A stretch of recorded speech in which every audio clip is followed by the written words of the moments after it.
বেঁচে থাকে দুজনের মধ্যে। আমরা দুজন চেষ্টা করি। Okay fine.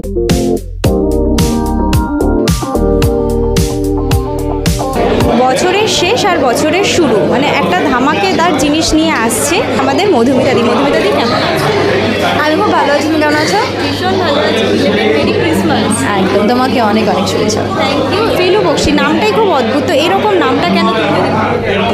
এরকম নামটা কেন, তার কারণটা হচ্ছে প্রচণ্ড একটা রিলেটেবিলিটি তো রয়েছে। আর এই ফেলু বক্সি আমরা এর আগে কোনো ভাবিনি, ফেলুদা হিসেবে দেখে এসেছি, ব্যোমকেশ বক্সি হিসেবে দেখে এসেছি, কিন্তু ফেলু বক্সি নামটা খুব সুন্দর যায় একসাথে। আর তার উপর একটা ডিটেকটিভ গল্প, আর পার্সোনালিটিটাও প্রচণ্ড কালারফুল একজন পার্সোনালিটি আমাদের সৌন্দর্য যেটা আর কি প্লে করছে। সো সব মিলিয়ে আই থিঙ্ক ফেলু বক্সি নামটা খুব ভালো যায়। আমরা রিসেন্ট জানতে পেরেছি তোমার জীবনে এরকম একজন অ্যামেজিং মনের মানুষ এসেছে, তো তাকে ঘিরে যে সমস্ত স্বপ্নগুলো দেখছো বা খুব তাড়াতাড়ি যে আমরা খুশির খবর কি কিছু পেতে চলেছি? নিশ্চয়ই পেতে চলেছ, দেখা যাক কি হয়। এই বছরেই শেষে হয়তো হতে পারে, বাট হ্যাঁ, আমি একজন অ্যামেজিং মানুষ পেয়েছি জীবনে, সো আমি ভেরি হ্যাপি। বিভিন্ন রকম তোমার ইনস্টাগ্রামে আমরা স্টোরিতে দেখতে পাই বিভিন্ন রকম ক্যাপশন, সব থেকে মজার মজার দেখতে পাই, তো তোমার সাথে তার মনের মিলটা, একটা ক্যাপশন খুব মন কেড়েছিল যে যেখানে এই ক্যাওয়াজের মধ্যেই তোমরা নিজেদের মনের যে শান্তিটা সেটা খুঁজে পাচ্ছ, তো কীভাবে নিজেদের মনের শান্তিটা খুঁজে পাও? আমরা দুজন এত ভালো বন্ধু যে একে অপরকে অনেক ভালো চিনি, তো সেটার জন্য আমরা জানি যে আমরা সামনের মানুষটা কী এক্সপেক্ট করে, আর আগে বোথ আর givers, so it's a very good thing. তুমি বেশ কিছুদিন আগে জানিয়েছিলে একটি ইন্টারভিউয়ের মাধ্যমে যে তুমি শিব ঠাকুরের খুব ভক্ত হয়েছো, তো কোথাও কি সেই নতুন মানুষটিকে সেই শিব ঠাকুরেরই ব্লেসিং? বলা যেতে পারে, বলা যেতে পারে একদম। তোমাদের মধ্যে একসাথে কি কি ভাইব ম্যাচ? প্রত্যেকটা জিনিস, আমাদের মধ্যে প্রত্যেকটা জিনিসই এরকমই। আমরা বেশিরভাগ সময় আমরা সব কিছু একসাথেই করি, মানে চেষ্টা করি যাতে একে অপরকে ওটার মধ্যে লুপে রাখা যায় আর কি, আমরা যেটাই করছি। সো ইটস লাইক খুব সিমলেস, আর আলাদা করে ভাবতে হয় না যে এটা করলে ও করবে না বা সেটা, মানে আমাদের দুজনের চা খেতে যাওয়া, আড্ডা মারা বা যেটাই আর কি, সবই আর কি খুবই সিমলেস।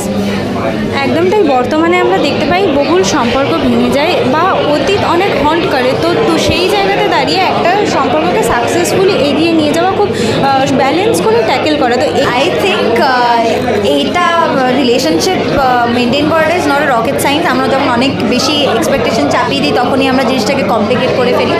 যদি দুটো মানুষ ভালোবাসে তাহলে যেমন একটা ফ্যামিলিতে যেটা হয়, আমার মাকে খুশি রাখার জন্য বা আমার মাকে রাখার জন্য, মানে মাকে খুশি রাখার জন্য আমি কিছু ডিসিশন নেবো, আমার যেটা ভালো লাগে সেটা সেও করবে, সেটা মিউচুয়াল কাইন্ড অফ থিং, আর সেটা খুব ভেতর থেকে আসে, ওটাকে কাউকে চাপিয়ে দিতে হয় না। সো আমাদের দুজনের মধ্যে সেই ব্যাপারটা আই থিঙ্ক আছে।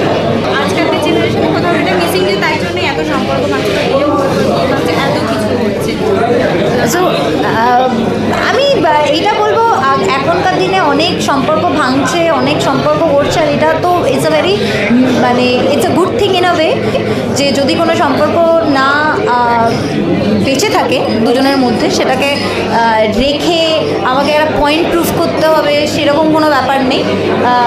তো সেখানে দাঁড়িয়ে যে জিনিসটা বেঁচে আছে, যে জিনিসটা মানে সুন্দর, সেটাকে, তার মানে এটা নয় যে আমার এক কথা এক্সপেকটেশন চাপিয়ে সেটাকে মেরে ফেলতে হবে। সো সবটাই সবার জায়গায় ঠিক। সো আমি এখন এই সম্পর্কে আমি এটাই বলবো যে আমরা দুজনে প্রচণ্ড হ্যাপি এই স্পেসে আছি, আর হোপ করবো যাতে সারা জীবন এইভাবেই থাকে। একদমই তাই, খুব সুন্দর বললে যে সম্পর্কটাকে স্পেস দিতে হবে। এই ছবিতে পরিমণির সাথে কাজ, তো সেই কাজের অভিজ্ঞতাটা? পরিমণি দারুণ একজন মানুষ, প্রচণ্ড কোঅপারেটিভ, আর ও কি বলবো, আমরা প্রচুর আড্ডা মেরেছি, প্রচুর গল্প করেছি, আর ও মানে একসঙ্গে মনেই হয়নি যে কি আমরা প্রথমবার কাজ করছি, কারণ প্রচণ্ড মানে দুজনে আমরা খুবই আর কি মিলে গেছিলো, আমাদের ব্যাপারটা খুব মজা হয়েছে।